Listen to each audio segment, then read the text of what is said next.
Hey, I'm Alex Radcliffe from Board Game Co, and today we are doing a rapid-fire review of Federation from Eagle Gryphon Games.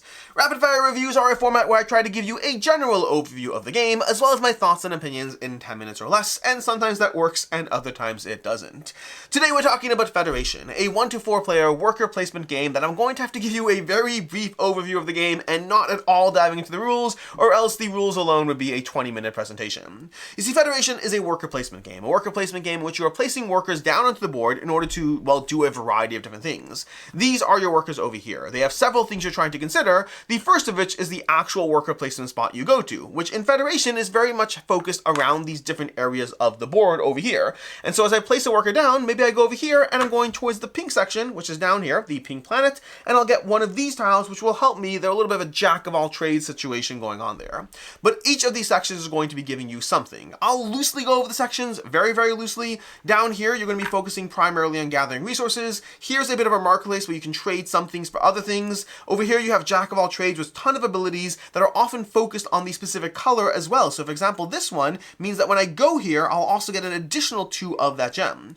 Up here, we have improved worker placement. When you gather these tiles, they're going to go onto your workers and you can get a better worker, although they are one-time use. So they're better workers that will help you out in the game. Over here, you have income generation. When you go here, you'll get a bonus, but you'll also get that bonus every round, and you'll mark that you have a presence here by putting your little dude down there. And over here, which is the same general area, this is going to be focused on point scoring. So those are the 5 main areas of the worker placement puzzle you're trying to examine. Basically juggling points, resources, better worker placement, but that's just one of the various things that's going on in the game. You see, the second thing that's going on with your workers is you are looking each round to see who has influence in different regions.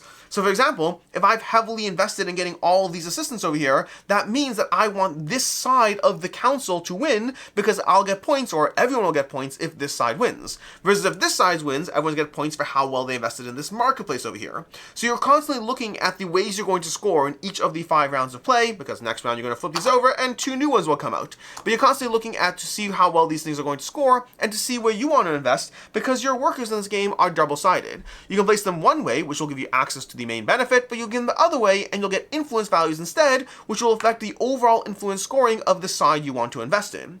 And then the third way your workers matter is your workers are also scoring for the rows that they are in as well. Whoever has the most influence in any given row will be scoring influence based on how well they've moved up this track over here. If right about now you're like, Alex, that is so many things and you only loosely touched upon the core concepts because there's so much to get into, you're not wrong, and there's so much more we're not going to get into. The core idea is it's 5 rounds, you're placing 4 workers each round, you can upgrade your workers, but then past that, you're juggling so many different things, such as the planets you want to go into, how well you're forcing scoring, both in-game and end-game scoring in any particular section, and trying to juggle all of that more efficiently than the other players. I feel like there's so much more I want to tell you, but I can't because this is a brief overview, and with that, let's go into my general thoughts and opinions. And of course, feel free to check out any videos on the internet if you want a full overview of how to play the game. This is very loose overview. So, let's start off with the usual question that I begin my rapid-fire reviews off with, which, am I keeping the game? And the short answer is no, I'm not, although that did surprise me. I really enjoyed my plays of Federation, but I have decided that it's one that I'm not going to keep, which brings us to my second point, why or why not? And the short answer is there's a ton of things that I like about this game, and we'll get into all of those things in the counter opinion section. But I will say that for me, the main reason I'm not keeping this game is I find that Federation falls into that class of Euro where I find myself constantly trying to eke every little point or resource out of any equation I can in order to make it all happen. It starts off and you are fairly constricted, and that constriction never really goes away. I'm always trying to be like, I need this, I need that, I need to go here, I need to get that, in order to make it all work. There's a brilliant game here, one that I thoroughly enjoy. My rating will cover that as well, but at the end of the day, after multiple plays of this game, I have realized that this drifts a drop too closely to the crunchy, not being able to get enough done class of Euro, as opposed to the, look at me, I'm so powerful and I have so many things class of Euro. I generally prefer the latter. I like feeling like I can do a lot, and I still have to optimize, because optimizing is a big part of it, but games like Revive, Ars Losens, or Arnak, there's always that trade-off of trying to make it all work, but I often feel the ability to get stuff is far easier, and in Federation, I feel I really have to scrape to make it all work, and ultimately, that puts a drop closer to the type of game that I'm just going to prioritize prioritize playing other games over instead. As far as the counter opinion, oh boy, we have a lot to go through here, because counter opinion is there's so much to like about Federation. I genuinely think this is an excellent game. From the multi-use workers, the fact that every worker you place down, you have to juggle 3 different things, the row, the general section you're going into, and the voting, as well as the tile. And we haven't even talked about the 4th thing, which is you have this entire mini board, which whenever you place one of these ships out on that side, you get to unlock the associated action on this side, and then send little spaceships to take bonus actions, which may not seem like a lot, but is a big part of your ability to just get more done in a game that can otherwise feel very constricting. The 5 different areas to juggle over here from the different planets, and each one being their own little mini game of what's happening, that allows players to drive into what you want. Do you just want general resources? Go ahead and go over here and just move up those tracks. You like having the best possible worker placement? This track will be incredibly rewarding. And along the way, you're constantly juggling these over here, these little influence regions, where as you get influence in different regions, you'll be able to take those, but there's a bit of a race to get those, a first come, first serve, and that's going to be part of what you're constantly juggling.